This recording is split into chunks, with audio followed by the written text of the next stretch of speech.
So with my little foot, I can also write. This is my pen here, and I can actually write and type with my foot, but I've learned how to draw and all this sort of thing, so that's pretty cool. I've learned how to type 43 words a minute on a normal computer, and sort of like a heel and toe combination.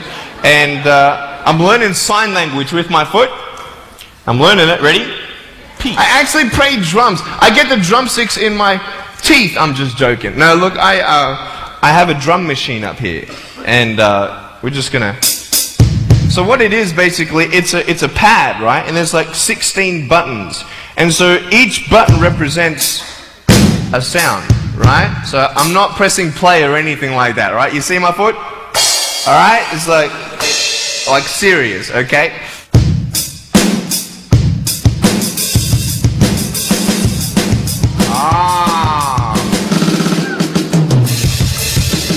You like that? Well then, so that's sort of more like you're rocking, you know, sort of pop, whatever, but then you got the Can we have some more volume, please? Give me some juice, right? Alright, so here we go, right? So it's like, you like that? That would be really cool if I could get this on my wheelchair and play it while I'm driving. And get some techno going, like, here we go. 1, 2, 3, 4. Yeah! There you go, you like that? Tennis ball here, and I just want to show you how far I can kick this thing. And a lot of people are like freaking out, you know, how can you do that? And I just want to show you, it's really, really cool. Can I have a volunteer, please, to catch a bit of a run up here? So, let me just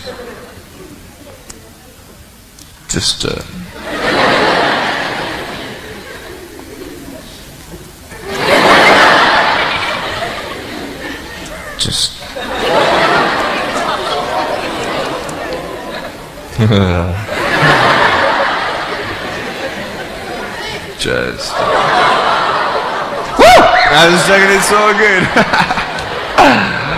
I just wanted to see if I get you scared a little bit. Alright, here we go. Are you ready, mate? Now, when you get this ball, don't throw it back because I can't catch. You understand me?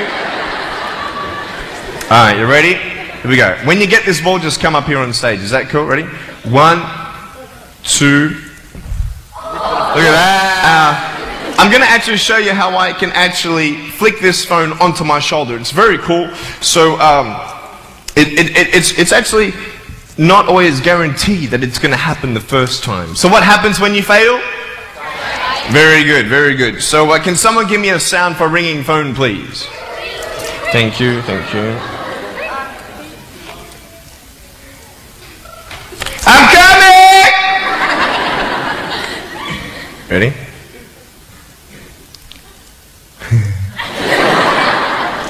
Hey, is that cool? Awesome. I want to talk about like when I started, you know, going to school and stuff, a lot of people put me down, you know what I mean? Like, people tease each other. I mean, people come up and say, hey, you're fat, you're fat, you're fat, you're fat, you're fat, you're fat, you're fat, you know, you like, lose some weight, and you're like, you go home and you look at yourself in the mirror and go, I'm fat, right? And so many people tease each other. Oh, you know, you're too short, you're too tall, you look, whatever. Different hair and all that. It doesn't matter. See, the thing is, when you're in school, when you're growing up in life, it actually sort of matters to people how you look. And then it matters to you because it matters to others. Why?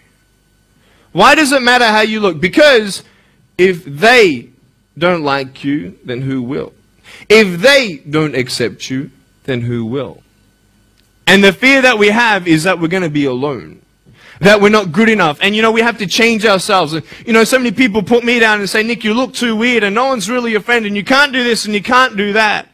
And I couldn't change anything. It's not like just fixing my hair one day and everything's fine. It's not like, you know, just whatever.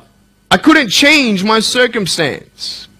I couldn't just one day wake up and say, hey, give me arms and legs. I need arms and legs. You know what I mean? Like, I went to a bodybuilder, you know, and said, can you make me some arms and legs? No joking. Bodybuilder, you get it? Right? So here's the thing. You know, I go up to people, can you give me a hand? You know, just joking. But it was so hard because people put me down. And I started believing that I was not good enough. I started believing that I was a failure. that I'll never ever be somebody who people would like or people would accept. And it was so hard, man. I thought to myself, I can't go on the soccer field like everybody else, and I can't ride my bike, and I can't skateboard, and all these sort of things. And I started getting depressed. I thought, what kind of purpose do I have to live? I mean, are you just here to live to die? I mean, is there not a purpose for me? Is there not a purpose in life? And I had questions and no answers. And I asked my mum and dad, why did this happen? I asked doctors, why did this happen? They don't know. There are some things in life that are out of your control that you can't change and you've got to live with. The choice that we have, though, is either to give up or keep on going. I want to ask you, what are you going to believe? Are you going to believe in yourself? Are you going to believe everybody else's judgment on you? Are you going to believe people when they say that you're a failure, when no one really likes you, no one really cares about you? And it's not really to say that, hey, you need someone to come up and say, hey, really, I like you, I care about you. No, it's not that, but it's the fact that people put you down. People don't even look you in the eye. People ask you how you are, and you say fine, but you're not fine, and they'll never know that. I tell you, life is interesting. Life's a journey. See this phone here? Let's say that I want to go to the phone, right? And I start from over here. Now, to get to the phone, it's not like I'm going to start meditating and going hum, right, and float across the air, right? It's not going to work. It's not like I'm going to go hum and woo, it's not going to work. So I have to take one step at a time, one step at a time, one step at a time. You can only take one step at a time. I don't care how big your step is, it's only one step at a time. You can't do 2 steps in one. You understand? So it's like one step at a time. And you take steps in this direction, you take steps in that direction, and sort of get lost along the way, and sometimes you fall down. Now, to illustrate my point, I'm going to jump off the table, do a back twist, and land on the floor. Okay? Is that cool? Are you ready? Oh, there's a clock there? Okay, can you move the clock for a second, please? Beautiful, beautiful. All right. You ready? So, are you guys ready? Just let me know when you're ready. Are you ready? Okay, ready? 1, 2. I'm joking, man. Are you serious? Just put the clock back there. If I did that, I'll break my arm or something. You know what I mean? But honestly, along the way, you might fall down like this. Ready? Right? Hello! Right. So what do you do when you fall down? Get back up. Everybody knows to get back up, because if I start walking, I'm not going to get anywhere. But I tell you, there are some times in life where you fall down and you feel like you don't have the strength to get back up. You sort of put a mask on your face when you come to school and pretend that everything's okay when it's not, and you go home and lay in your bed when no one's looking at you, when you don't have to impress anybody, and you're yourself. And fear comes in. You know the fear that you have as soon as you walk into the doors of your house. Maybe there's a broken home. Maybe you have doubt in your life.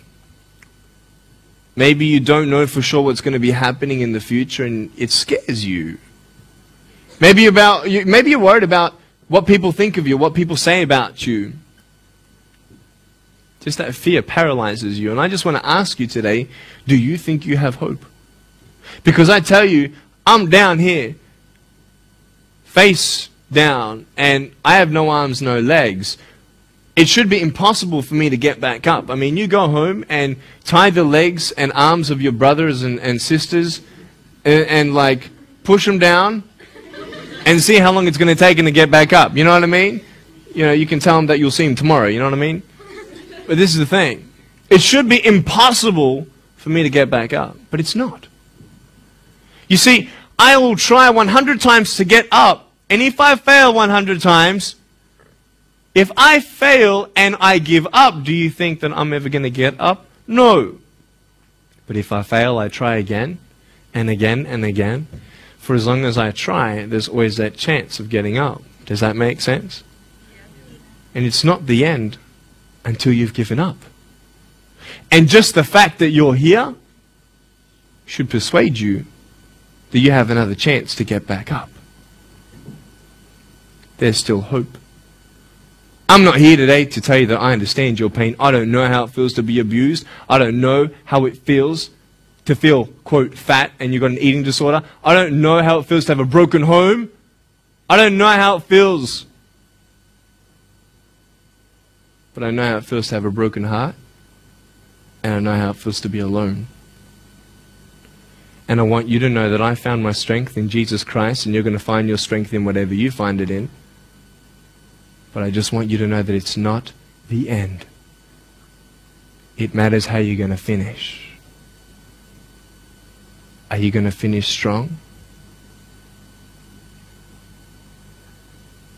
And you will find that strength to get back up like this.